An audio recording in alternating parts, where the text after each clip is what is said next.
After this lecture, you will be able to understand the meaning of agriculture, regions of agriculture, 𝗧𝗦𝗔𝗧 agriculture systems, the regions around the world, what are the characteristics of the regions, locations, merits of 𝗧𝗦𝗔𝗧 classifications and limitations of 𝗧𝗦𝗔𝗧 classification.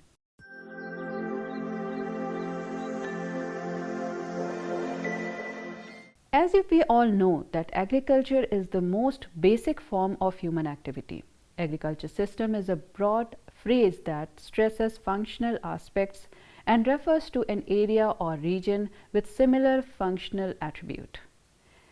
An agricultural system might be a single farm or a collection of farms with similar agricultural characteristic. Farming in different parts of the world is not the same. On the surface of the earth, identifying and describing different types of agriculture is difficult. Agriculture encompasses all aspects of physical, agriculture, social, skill, economics, and culture. These elements have varying effects depending on where you are in the world.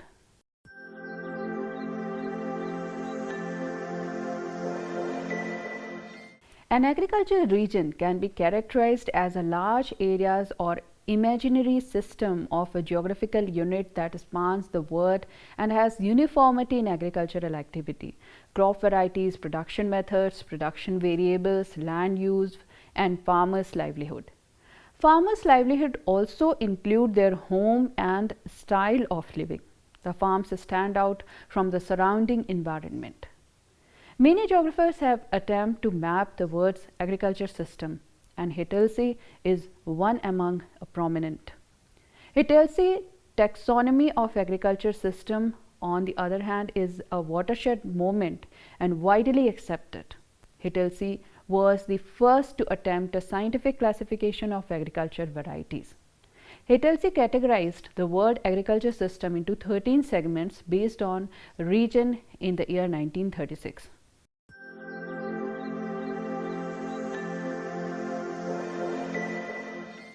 In his major article, 𝗧𝗦𝗔𝗧 defined the Earth's agriculture system based on 5 qualities of agriculture.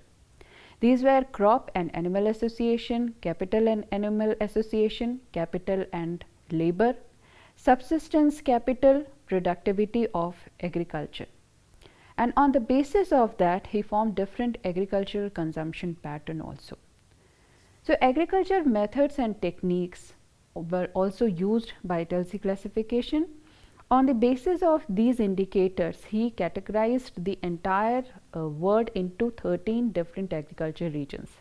These regions were: the first, nomadic herding; second was livestock ranching; third was shifting cultivation; fourth was rudimentary tillage; fifth was intensive subsistence tillage with paddy dominance; sixth was intensive subsistence tillage without paddy dominance; seventh was commercial plantation; eighth was Mediterranean agriculture; ninth is commercial grain farming; 10th is the commercial cropping and livestock farming; 11th is subsistence crop and livestock farming; 12th is commercial dairy farming; and 13th is specialized horticulture.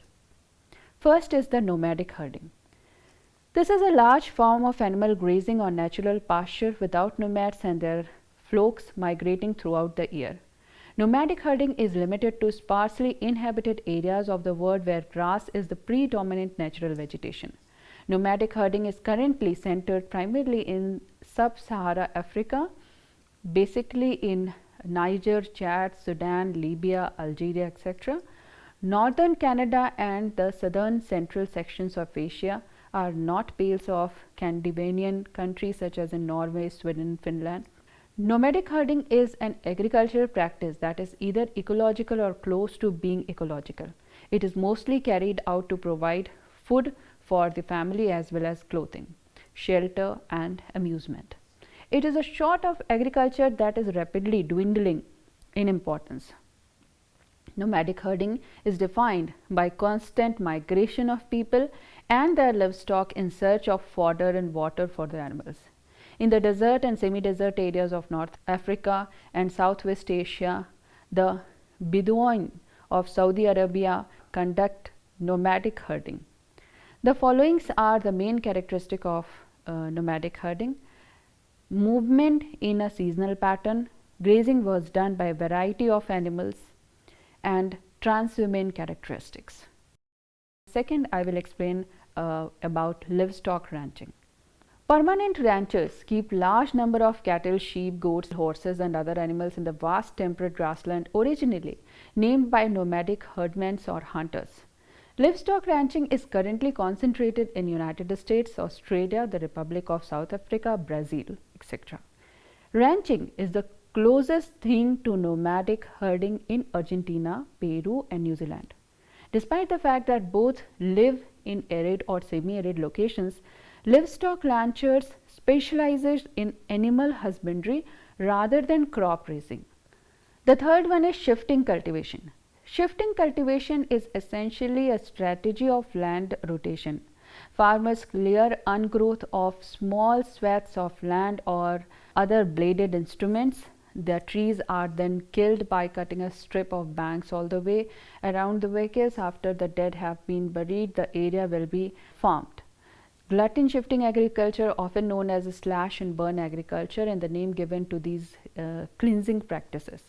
Shifting cultivations are a primitive form of soil exploitation that can be found in tropical rainforest and tropical lowlands hills in Central America, Africa and Southeast Asia, including Indonesia. Shifting cultivation is referred to by many names in different parts of the world, such as slash burn and blush follow agriculture. These are the two terms that are commonly used to describe the type of agriculture. Ladang in Indonesia, milpa in Central America and Mexico. Apart from that, chengzing in Philippines, conuco in Venezuela, roca in Brazil. In this type of agriculture system, the farmers exclusively grow food for his family. If there is any surplus, it is bartered. Bartered means it is exchange of one product for another or sold for cash in adjacent marketplaces. After shifting cultivation, let me describe about the sedentary agriculture. Sedentary agriculture refers to farming done in one location by an established farmer who does not rotate his land. This is a sort of subsistence agriculture that differs from the other in that the same plot of land is cultivated year after year.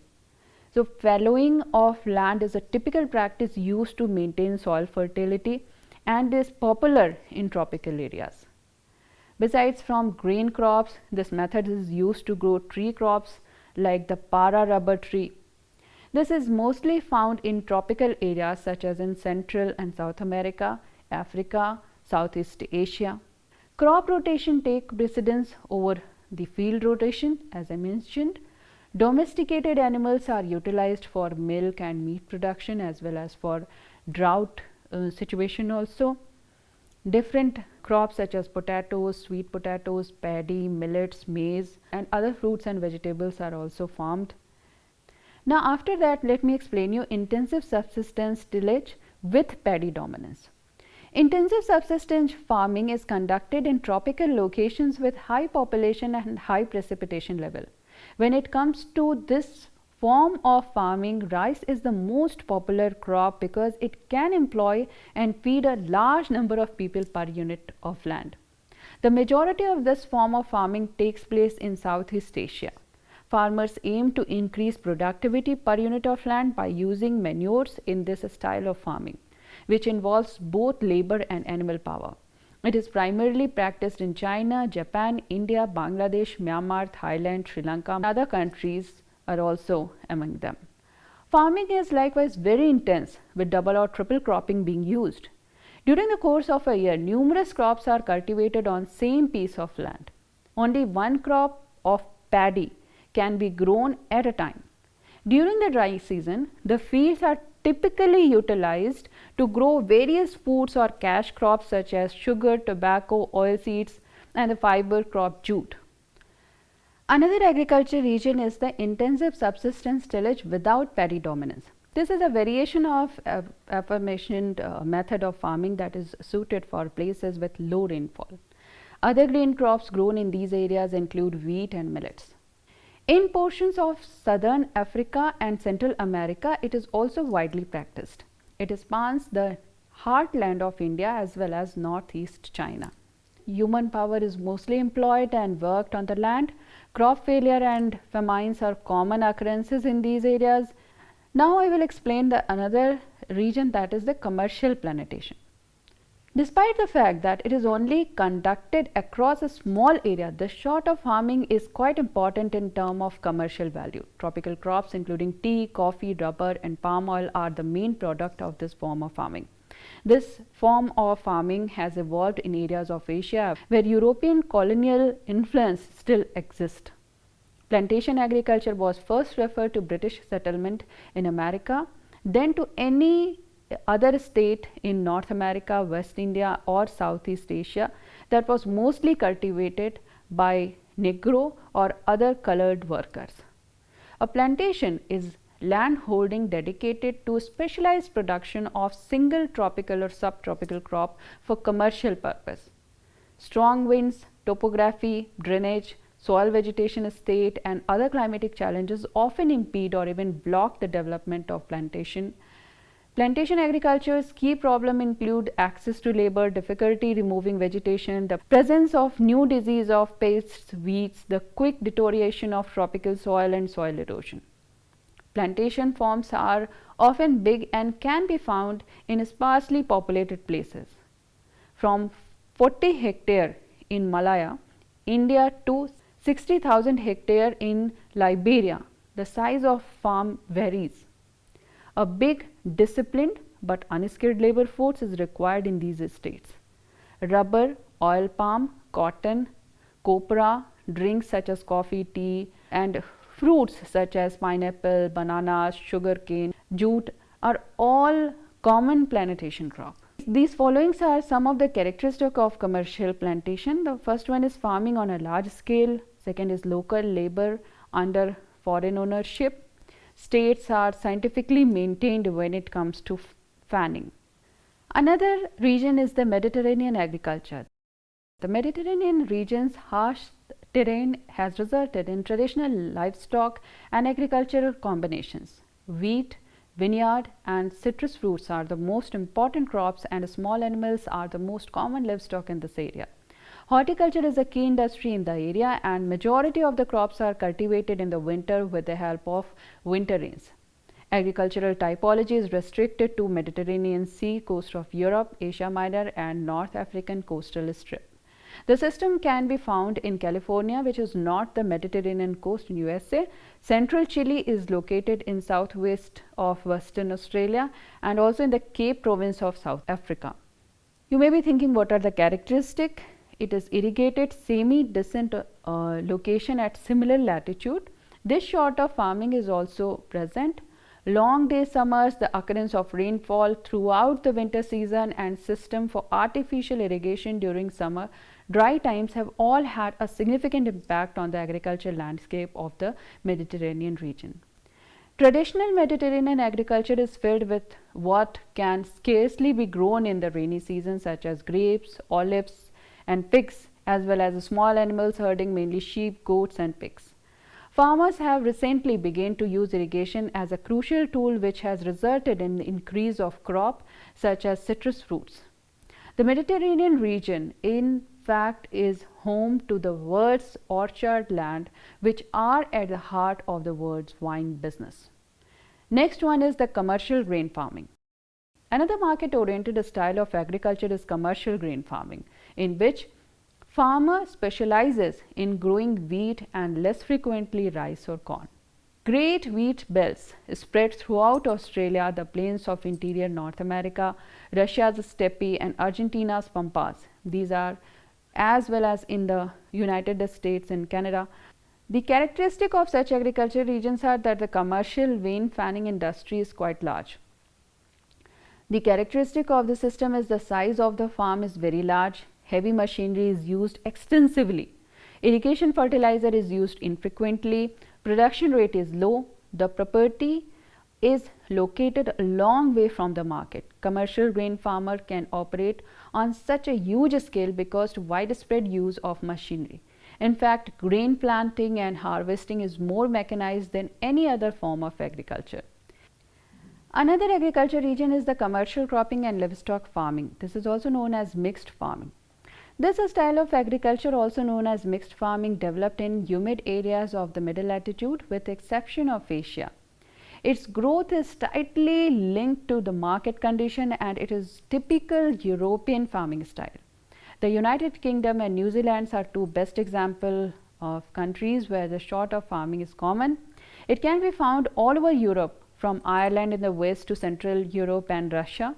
It can also be found in east of the Mediterranean, in Argentina, Pampas, in Southeast Australia, in South Africa, and also in New Zealand. The major aspect of mixed farming is that farm produce both crops and livestock, and two businesses are intervened.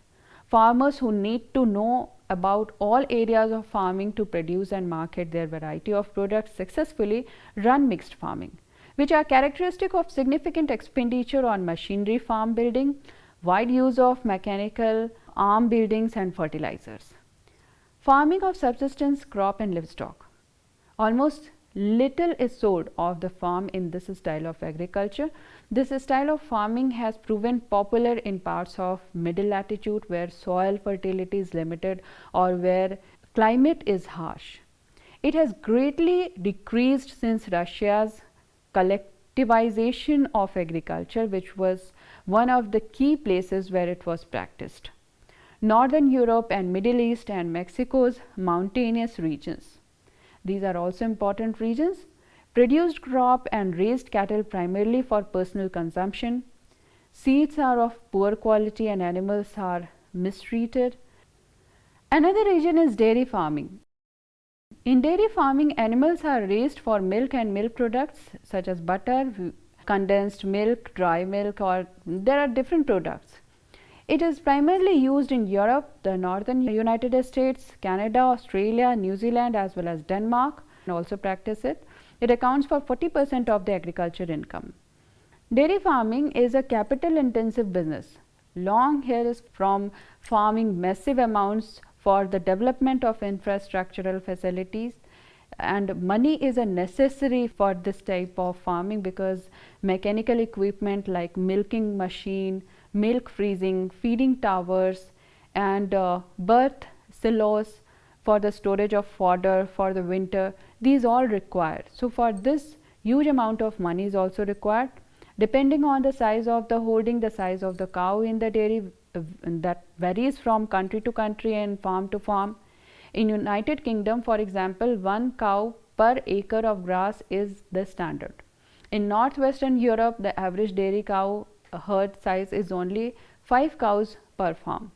Europe, Russia, Anglo-America, Australia and New Zealand provide over 80% of the world's total milk production. High yield of dairy products are possible because of the modern methods of cattle breeding and herd management. Under normal healthy conditions, a cow in temperature latitude can produce up to 3000 kg of milk per year. Now after that, the last agriculture region is the specialized horticulture. Horticulture is the specialized cultivation of vegetable, fruit and flower. Horticulture is extensively established in northwestern Europe's densely populated industrial industries such as in United Kingdom, Denmark, Germany and Netherlands, France and Italy. You may be thinking, what are the characteristics of this region? Small horticulture farmers are positioned where communication links between consumption hubs and the goods which are produced. The vegetable gardening of land fruits is very carefully developed. Heavy applications of manures and fertilizers are used to preserve soil fertility and all work is done by hand. Market gardens are meticulously managed to produce the highest possible harvest and an excellent return. In California, Rio Grande boring of Texas, Florida, Netherlands, Rhone Valley, etc. These are best example of such a type of regions. Fruit regions include west of Paris, Rhine Valley Lake region of Switzerland, and in Argentina also, in southwest Germany, and that is known for grapes production. Also apple production is known. Apart from that, Saudi Arabia and Iraq for dates, India and Southeast Asia for spices, pineapple, mango, banana, apricot, plum, grapes, oranges, apple, guava and other fruits.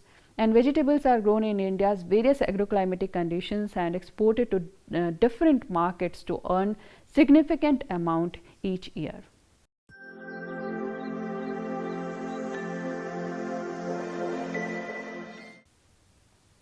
Many of life's basics such as food, drink and fibers are generated through agriculture. In this modern era, agriculture is the primary source of food for the majority of people. However, many parts of the world are suffering from food insecurity at this time. As a result, a modern agriculture method should be used to achieve food sufficiency. Now, you may be thinking that what are the merits of 𝗧𝗦𝗔𝗧 classification in this connection?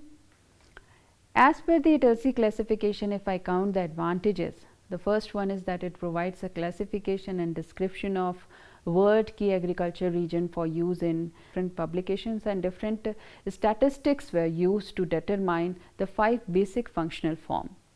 By plotting the system of first degree of magnitude on a single map, a comparative examination of agriculture region is possible. This research focuses on things that can be seen in agriculture landscape. Further refinement might be suggested using the classification as a foundation. But there are different limitations also.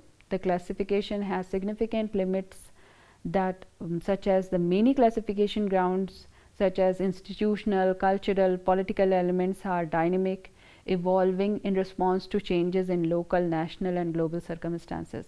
As a result, geographer that lately updated 𝗧𝗦𝗔𝗧 classification and some essential factors such as land tenancy, land ownership, holding size, holding fragmentation and government regulations, these were the issues which were overlooked by 𝗧𝗦𝗔𝗧, and in contemporary world these are major issues.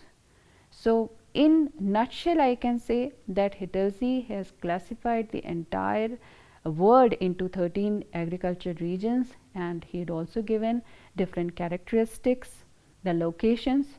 So that gives us as a base to divide the world into agriculture regions, and definitely any concept that will require different components or different factors to be included over a period of time.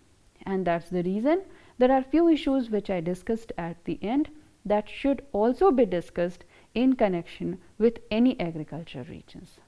I hope now you all are able to understand the agriculture regions, its classifications, different characteristics and also different concepts or issues related to that.